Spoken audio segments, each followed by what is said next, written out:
peut aller, c'est rare, mais jusqu'à l'uvulopalato-pharyngoplastie. Donc, il y a des patients que vous ne traiterez jamais avec une PPC, parce qu'ils ne le supporteront pas. Après, il y a des patients qui sont entre les deux, qui l'ont pris, mais 2 heures la nuit, mais difficile, ils le relâchent un petit peu. Inconsciemment, pendant la nuit, ils arrachent leur masque.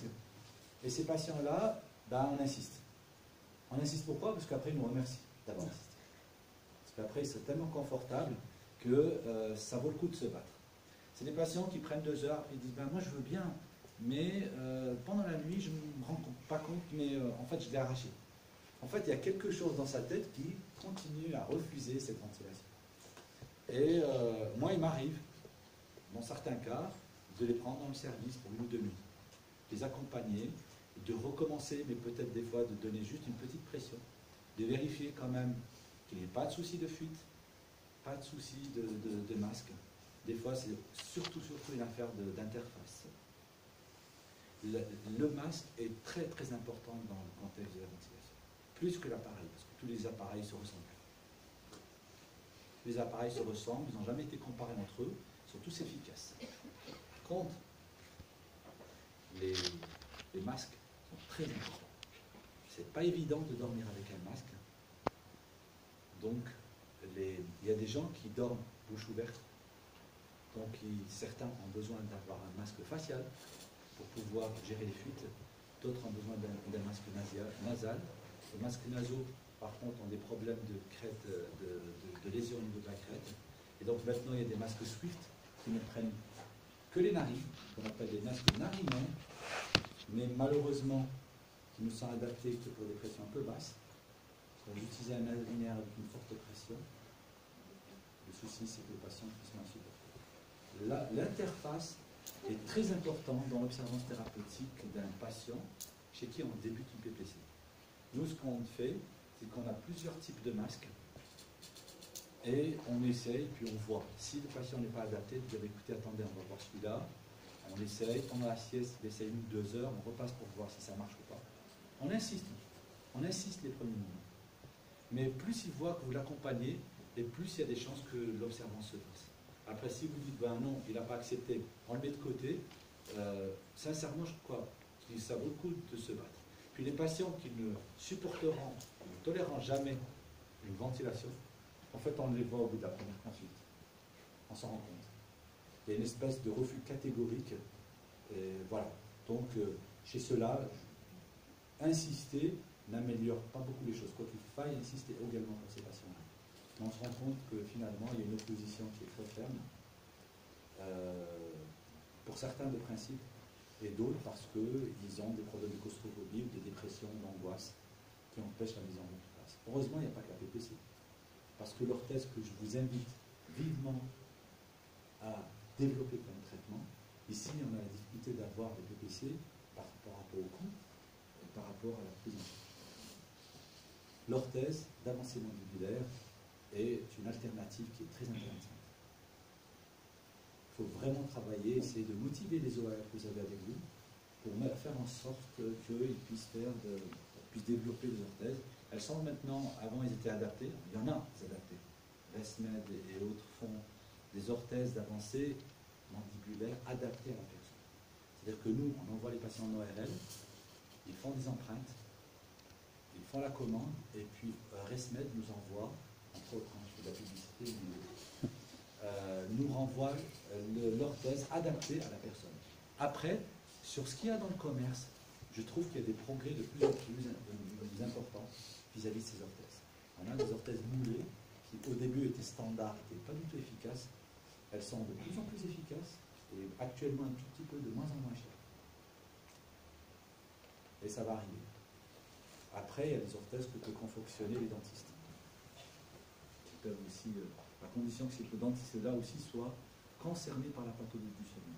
Malheureusement, moi j'ai eu des patients qui ont eu des orthèses confectionnées par des dentistes sans que le dentiste puisse penser un jour face à une polygraphie de contrôle. Nous, la différence, c'est que si c'est fait par un dentiste, c'est pas remboursé. L'orthèse n'est pas remboursée par la sécurité sociale. Il n'y a que 2 à 3 types d'orthèses qui sont validées par la sécurité sociale. Voilà. Mais l'orthèse est une bonne alternative thérapeutique. On en a parlé l'autre jour, je ne vais pas redire les avantages et les inconvénients. L'avantage, c'est que c'est vrai que c'est plus pratique. Nous, on l'utilise beaucoup pour les jeunes, souvent célibataires, bien sûr, parce que la machine, c'est pas très pratique. Les non-tolérants à la PPC, et surtout ceux qui ont un index d'apnée-hypopnée qui n'est pas très élevé. Les études ont montré que utiliser une orthèse pour un index très élevé, en général supérieur à 35, ne résout pas les problèmes. Donc l'orthèse est efficace pour les apnées modérées à légèrement sévères. L'autre inconvénient des orthèses, c'est que ça peut léser aussi les dents un peu et les gencives. Donc on a l'impression que la PPC, c'est un traitement qui est lourd de contraintes, mais l'orthèse aussi a quelques inconvénients. Nous, en pratique, on commence bien sûr par la PPC et on laisse l'orthèse en deuxième alternative, en sachant que la sécurité sociale ne rembourse pas les deux traitements en même temps. Soit l'un, soit l'autre. Je n'ai que des patients qui ont les deux. Ils ont fait le choix d'acheter l'orthèse parce qu'ils font beaucoup de montagnes, notamment dans les hautes altitudes et surtout dans les refuges en bien, ils sont désemparés. Donc l'orthèse, ils l'utilisent que pour les endroits où ils n'ont pas d'électricité. Voilà à peu près le principe de la ventilation. Alors, j'espère que je n'ai rien omis de mes diapos. Globalement, le principe, c'est tout simple, c'est PPC, donc ventilation volumétrique et barométrique. Barométrique, vous avez la PPC et BiPAP. Les BiPAP, donc c'est autre chose, c'est la ventilation invasive de l'insuffisance respiratoire. La PPC, c'est soit en mode constant, soit en mode autopiloté. L'objectif, c'est d'avoir une titration. Cette titration-là va vous permettre de terminer le traitement efficace. Et après, donc, il y a le suivi clinique par quoi? Contrôle. Ouais. Est-ce qu'on est obligé de faire une polygraphie ou pas? On commence à avoir si pour détecter les phénomènes. Hein? Vous voulez poser une question? Est-ce que pour la majorité des patients, on ne peut pas, c'est-à-dire rester sur le mode autopiloté? Pourquoi on doit passer à la pression? La mode de pression fixe est beaucoup mieux acceptée chez les patients. Fixe. Ah oui, plan fixe. Ah oui, c'est beaucoup plus confortable le fixe. C'est pour l'écrasante majorité, c'est plus confortable. Oui, c'est intéressant la discussion parce qu'effectivement, à Grenoble, Pépin et Lévy disent que la pression autopiloté risque de réveiller le patient parfois. C'est pour ça que, surtout au départ, on a toujours privilégié les pressions fixes parce que les montées, les descentes de pression peuvent perturber le sommeil. Alors, moi j'ai... Ils disent qu'il y a un peu plus de micro-éveils dans leur contrôle. Oui. Mais on a quelques patients qu'on laisse en autopiloté parce qu'ils préfèrent vraiment ce mode. C'est pas un souci. C'est pas un souci.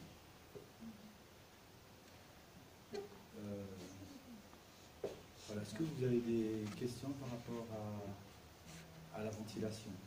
On parlait du suivi clinique. Est-ce qu'on est obligé de faire de polygraphie? Vous avez posé la question. Oui. S'il y a l'efficacité clinique, si vous pensez que si le patient n'est pas amélioré cliniquement, vous sentez qu'il garde des symptômes cliniques après la ventilation, oui, je pense que c'est important pour vous de faire une polygraphie de contrôle sous PPC. Nous, on le fait pour les patients, pour certains patients qui gardent encore des symptômes pour voir, ou qui gardent un index d'apnée résiduel élevé. Voilà, donc on vérifie. Donc vous ne faites pas pour tous les patients? Pas sur tous les patients. On se repose plus sur la clinique que sur...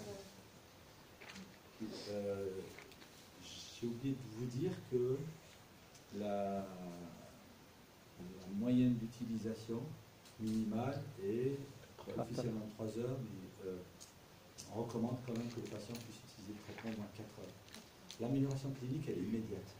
Normalement, au bout d'une ou deux nuits, le patient est amélioré. Mais elle est moins évidente chez les patients apnéiques modérés. On ne peut pas leur dire vous allez voir, c'est un miracle, au bout de 24 heures vous allez voir. Chez certains, effectivement, ils le voient. Plus l'index est élevé, plus l'amélioration est immédiate. Par contre, chez les patients un peu borderline, on est plutôt dans le long terme. Donc l'utilisation minimale doit être au moins de 4 heures. 4 heures, pourquoi? Parce que s'il prend 1 heure ou 2, il a plus d'inconvénients du traitement et aucun avantage. Aucun avantage. Et en fait, il va rester sur cette espèce de sentiment je vais utiliser, ça ne va pas marcher. Vous ne pourrez apprécier l'efficacité de votre traitement que lorsque vous débuterez à partir de 4 heures d'utilisation par minute. Et les PPC avec humidificateur, est-ce qu'en systématiquement on préconise, ou alors s'il y a des plaintes, des sécheresses, c'est là qu'on indique? L'humidificateur, on ne prescrit pas d'emblée. On ne prescrit pas d'emblée. On ne le prescrit que pour les patients qui ont une sensation de sécheresse de la bouche, qui ont le matin la bouche pâteuse ou qui ont des problèmes de muqueuse. Ça peut améliorer le confort. C'est un traitement juste de confort. Donc on rajoute l'humidificateur en plus de l'appareil. En sachant qu'il y a un petit entretien. Il faut tout le temps vider le bac, remplir de l'eau, distiller, bien nettoyer, parce qu'il y a quand même des risques. À un moment donné, on recommandait l'humidificateur à chauffant beaucoup. Mais on a vu que c'était un peu transmetteur aussi de microbes. Donc, et des fois, en fait, si vous posez la PPC au-dessus et que le patient est en lit en bas, vous avez le retour de l'eau, c'est pas très agréable. Voilà. Mais c'est un traitement d'appoint qui est intéressant. Qui est intéressant pour certains. C'est vrai qu'on ne le donne pas systématiquement, c'est un coût aussi. Donc, beaucoup n'utilisent pas. Et puis, ils se rendent compte, si vous le donnez systématiquement, ils se retrouvent avec des appareils pour les déplacements. Ils disent, j'ai tout ça. On insiste beaucoup sur le fait que, voilà, on les vend pratiquement, on est un peu vendeur des appareils. Moi j'ai 2-3 appareils en disant regardez, la Dream Station elle fait un peu autoradio, donc c'est sympa, il dit voilà, vous avez sur le lit, vous n'avez même pas l'impression que c'est un peu médical.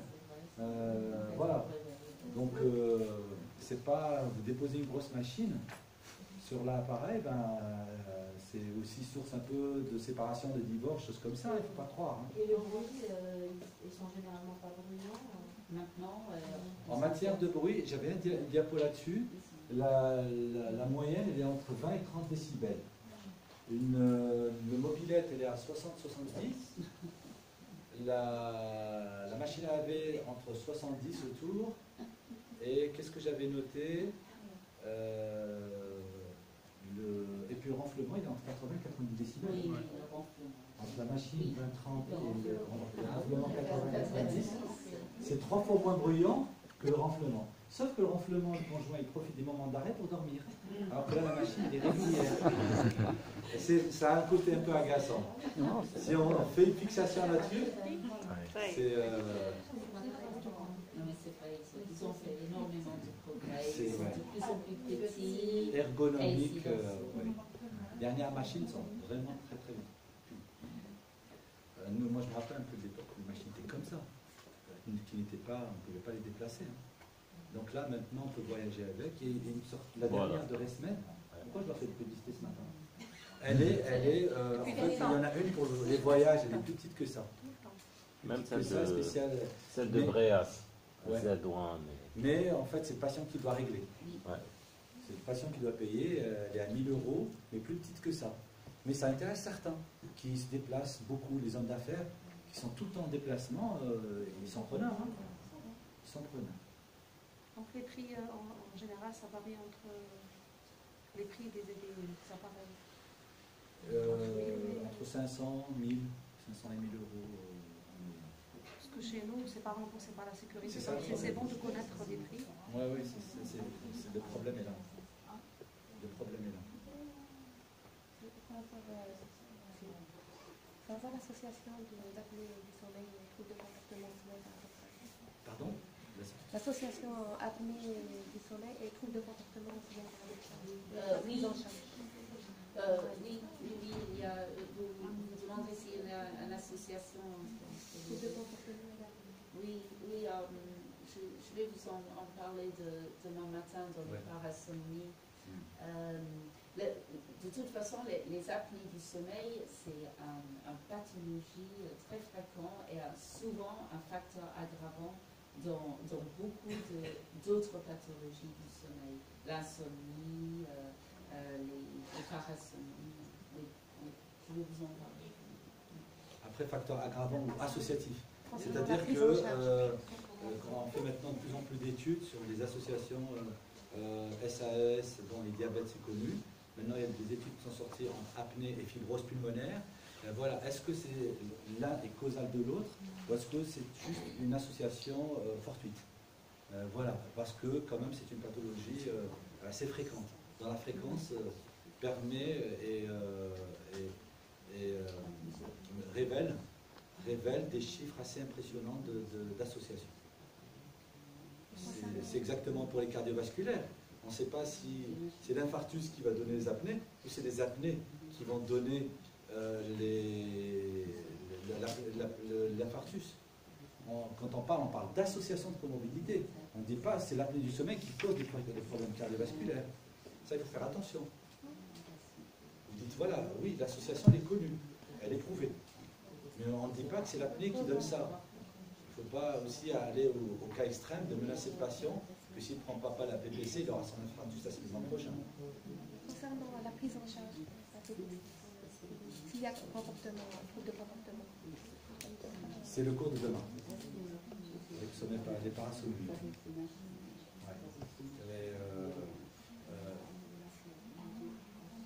On en parlera demain, parce qu'en fait, tout dépend de la prédominance de l'un par rapport à l'autre.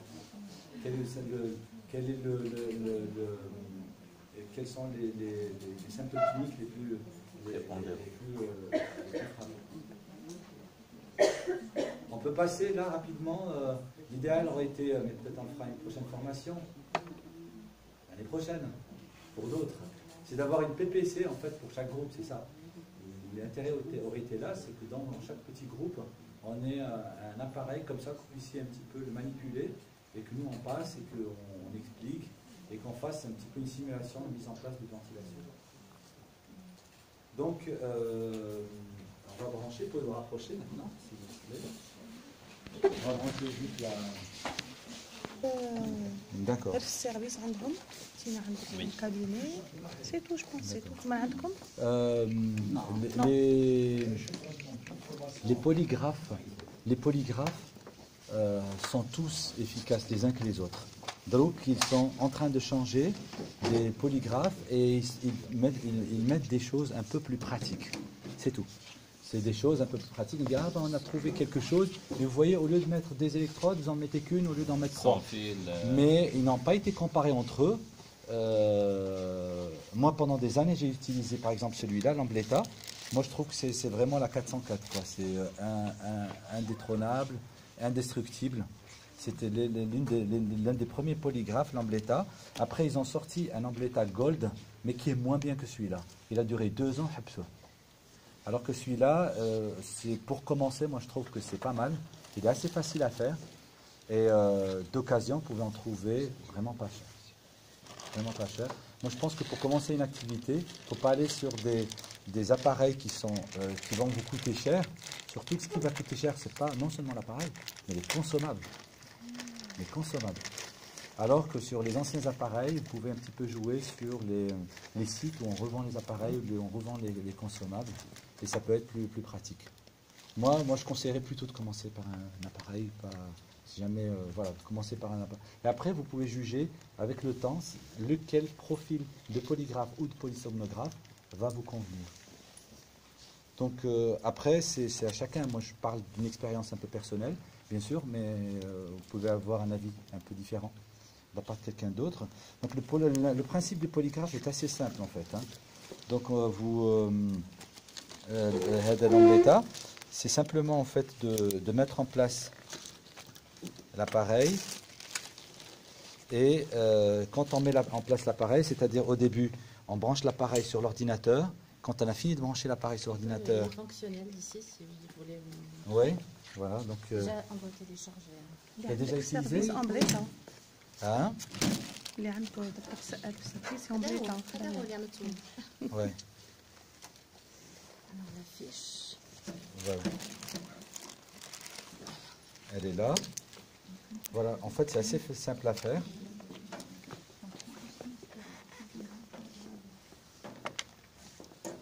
Ça c'est pour le ronflement. Ah, ben, c'est pour le thermocouple. Voilà, On a détecteur de le ronflement. gonflement. Et ça, c'est saturomètre. Saturomètre. La bande Et ça, jaune, dedans. Thorax et abdomen. abdominale, elle dit abdomen, elle dit thorax. Il y aura des on va faire. Et puis, Ça c'est pour mettre les qui fiches. c'est qu'on Alors, chaque va, couleur. qui c'est qu'on va parier aujourd'hui? Il y a déjà Voilà un peu, voilà, enregistrement. ouais.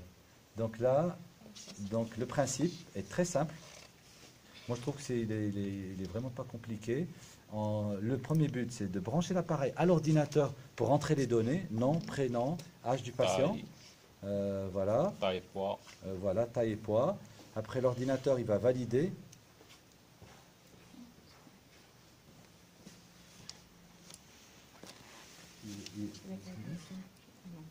Voilà. En fait, on le fait rentrer. Flèche, voilà. Et c'est plus pratique que Hada parce que ça c'est la carte mémoire à Ouais. USB et là c'est directement Ah, là, c'est directement sur l'ordinateur. sur l'ordinateur. Voilà. Voilà. Quand il fait le bruit, c'est qu'il a reconnu. Sur l'ordinateur, vous allez avoir le logiciel. Il cherche le nom, prénom. Vous rentrez juste les données. Voilà. Donc, elle fait rentrer les données. Je télécharge un enregistrement que j'ai pas eu le temps de télécharger pour transférer les données. Déjà, il y a quelqu'un qui est... Donc, on transfère les données dans 15 minutes, 17 minutes. Donc, ça marche bien, les thorax. C'est le patient. Ah, d'accord, tu peux pas rentrer Si. Juste le téléchargement et puis on va faire rentrer. D'accord.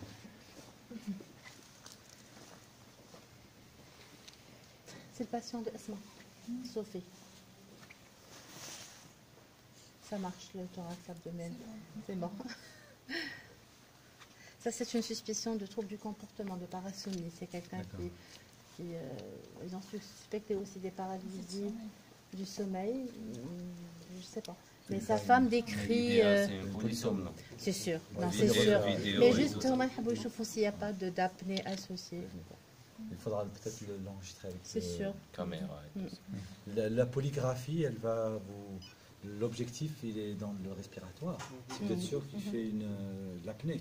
Après, pour tout ce qui est troubles neurologiques du 3 sommeil, heures. la polygraphie va apparaître par exemple dans vos questions.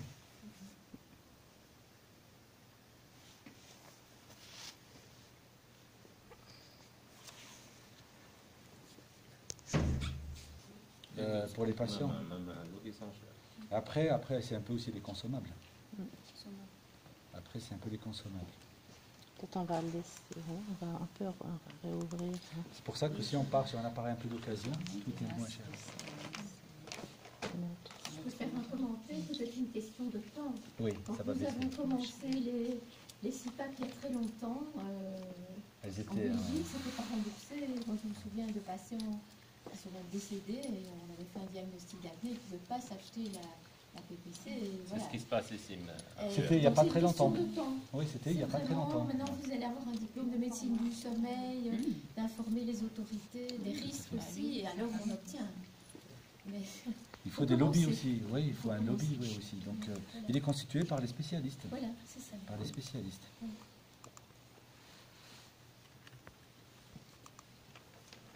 Après, dès que vous avez un ministre qui est apnéique, c'est gagné. Exact. Tout devient facile. Ah oui, dans sa famille. C'est valable dans tous les pays. Hein. C'est Oui, oui. c'est vrai que ça. Bah, bien C'est sûr. valable dans tous les pays.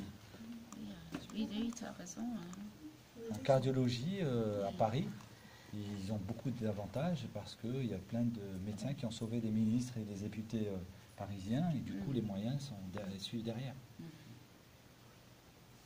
Il reste 10 minutes pour le transfert. Hein? Il reste que 10 minutes. Que 10 minutes. Enfin, 10 minutes de... Non, ici, 10 minutes, mais bon. Hein? C'est rapide, Non, c'est voilà, rapide. oui. 2 Ouais, c'est minutes, 10 2 minutes, mais minutes. vous savez, 2 minutes, tout est 2 relatif. minutes, 1 minute. 10 minutes d'accord. Algérien. C'est bon. Ah oui, c'est ça. Ouais. Elle commence C'est à bon. connaître Suzanne, les 10 minutes. Hein? Kingoula, on arrive dans 10 minutes, elle a compris ce que c'est. maintenant. On a un fuseau horaire un peu différent. Donc voilà, on va enregistrer et puis ok. Donc voilà, début, voilà, on ouvre le logiciel. Voilà, information du patient. Donc c'est l'interface, information du patient. Donc là, Voilà, on remplit. le nom, On voilà, peut faire une le simulation. prénom, Hein, voilà. Masculin, la taille et le poids. Comme l'aspiromètre. Et 75 par exemple. Exactement. 80, et puis on met OK. Tout de suite après, il y a le deuxième voyant, préparation de l'enregistrement, mais L'heure OK. de début, l'heure de fin. Voilà, l'heure de début, par exemple, voilà. À quelle heure il va dormir? Vous Voilà. posez la question. On pose, à quelle heure vous avez l'habitude de voilà. vous endormir pour Par avoir exemple, le plus 23, de créneaux voilà. de sommeil quand même. 23h30 par exemple. S'il a l'habitude de s'endormir à 23h, Voilà. ça ne sert à rien de le programmer Voilà. à 20h30. Voilà, 23h, 8h voilà. À peu près. À peu Mais il près. faut se rapprocher le plus de ses habitudes. Suivant. Voilà, il vous montre l'emplacement. Alors c'est ensuite quand on va enlever ça. Voilà, c'est bon? C'est validé? Non, attends. Alors suivant. Voilà. Voilà, terminé. Voilà. Le signal qu'il a tout pris et que c'est bon. Le transfert se fait entre Voilà. le micro et Connexion. voilà. Il vous dit que l'ombléta a été préparé avec succès pour l'enregistrement. On met OK. Voilà, donc là on enlève ça. et on met le petit chapeau. Non, ok, voilà, c'est bon. Il faut bien rentrer. Voilà. On rentre. Ça va donner. Voilà. Voilà, ça veut dire il faut toujours est entendre connecté. vérifier qu'il soit connecté. Exact. Et après, c'est assez facile parce qu'il y a un effet de couleur. Oui. Effet de couleur par rapport au saturomètre, par rapport au sangle. Donc là, par exemple, là, vous avez la sangle. La jaune, c'est abdominale. C'est abdominal. Abdominale, la jaune. Oui. La bleue, La bleue thoracique. Voilà, la bleue thoracique. le ciel et la terre. Voilà, oui. Exact. Donc en fait, c'est branché comme ça. Et donc en fait, on va mettre la sangle. L'avantage, il y a deux types de sangles. Vous avez des sangles standards noires et des sangles là plus récentes. Je tape. Celle-là jetable, semi-jetable, Voilà. jetable. Standard comme ça. Vous avez des sangles comme ça. Comme ça. Comme ça. Voilà. Donc ça, c'est le truc de maintien de l'appareil. Pardon.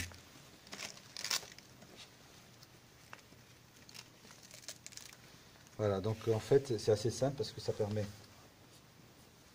Et là, vous avez différents types de tailles. C'est juste de faire correspondre ici et de scratcher. D'accord? Ce qui est important aussi, c'est de vérifier qu'il y a une bonne compliance, hein, thoracique et abdominale, que ça joue bien. Pas trop serré et pas trop desserré non plus, pour bien avoir les rythmes respiratoires et abdominaux. Et là, en fait, on a des. Ça c'est sorti après. Ça, l'avantage de ces rouleaux, c'est que ça permet de s'adapter à la taille des patients. C'est facile à placer. En fait, on les découpe en fonction du profil, mais je vous conseille d'abord de vérifier avant de découper. Pour prendre le tour. Voilà, et pour bien enlever le vérifier, un voilà. quart. Voilà, et d'enlever le 1 quart. quart. Prenez le tour et vous enlevez le 1 quart. Comme ça, c'est bien adapté. Et après, c'est très facile à Très insérer. facile, voilà. Vous me prenez comme ça, Mettez ça comme ça. on met ça à l'intérieur, Puis on clip. et quand on clip, Ouais. voilà. Et ça rentre pour que ça puisse pas sortir. Je l'ai mal tout fait, mais il faut juste un peu de patience. Et après, ça se referme. Là, c'est ouvert comme ça. Et comme ça, quand c'est en parallèle, comme c'est ici, fermé. voilà. Voilà. C'est fermé. Donc on met la sangle thoracique, on met la sangle C'est abdominale facile aussi à placer. ici. En angle droit. Et... Le saturomètre est là. Le saturomètre est là aussi, avec sa couleur qui correspond. Donc c'est absolument pas compliqué sur le marron. Vous mettez là le saturomètre. Voilà. Après, Thermocoupe. pour le renflement, on l'utilise ou pas, c'est très variable. Oui, On ne l'utilise pas systématiquement sur du renflement. Sinon, c'est celui-là. Voilà. Sinon, ça, c'est thermocoupe pour Et voilà. être sûr que le patient il respire par la bouche. Thermistor. Thermistance. Donc le patient, il repart comme ça, avec la sangle thoracique, l'appareil qui est branché, qui est tenu par la sangle, sangle thoracique, sangle abdominale, et la saturomètre ici au doigt. Et en fait, là, le couple, le thermistance, on demande au patient de le prendre, de le faire chez lui. Après, il faut bien choisir le profil des patients, bien vérifier qu'ils comprennent tout. Qu'il n'y ait pas de risque de détérioration du traitement. On a eu, tout le monde a eu des expériences des fois un peu malheureuses. C'est fréquent ici. Hein? C'est fréquent. Voilà, non, mais c'est fréquent partout. C'est fréquent partout. On ne sait pas ce que deviennent des fois les appareils. Il faut vraiment vérifier. Si vous avez le moindre doute, peut-être le faire dans le service ou autre chose. Mais voilà. 2 fois, nous, pour certains patients psychiatriques graves, on ne fait pas de polysomnie, on fait une polygraphie de détection. Il est arrivé un jour un patient nous a coupé avec le ciseau les électrodes. On ne sait pas pourquoi. Il était Moi aussi, j'ai eu l'oxymètre et lui était là comme détérioré. ça, on se retrouve avec mais coupé au ciseau. Donc on ne peut pas savoir. Il vient, il est envoyé par quelqu'un et en fait, je vous ai dit en fait que nous on recevait des patients des fois qu'on n'a pas vu. Donc quand c'est psychiatrique, nous on préfère faire une polygraphie. Donc c'est assez simple. Hein. Et après, le sabah, qu'est-ce qu'il fait? Il enlève juste la sangle, il enlève les sangles, il les met dans un sachet, il nous les amène. Et si vous faites dans le service, le lendemain vous enlevez les sangles. Après on enlève tout ça. Quand on a fini l'enregistrement, on enlève ça et on rebranche. La branche pour le transfert comme on a fait maintenant. Et ça se marque transfert des données. Oui. Mais les données, elles sont transférées de nouveau sur l'ordinateur. Voilà. Là, par exemple, là, on choisit, par exemple, je choisis 5 minutes pour lire, pour faire la lecture. On peut lancer l'analyse automatique pour la désaturation. Oui, l'analyse automatique. Voilà. Il y a l'analyse, moi, que voilà. ouais, Analyse, je par exemple. un peu parce que oui. des fois, pour montrer, donc analyse respiratoire. Même pour la désaturation, les désaturations et partout. Franchement, l'analyse automatique est confortable et dangereuse. Oui, c'est sûr. C'est sûr. Oui. On ne peut pas se fier à l'analyse automatique juste pour leur montrer. Ça fait tellement avoir sur des faux diagnostics. Ça prend le temps que ça prend, oui. mais il faut le faire correctement. On est là pour ça.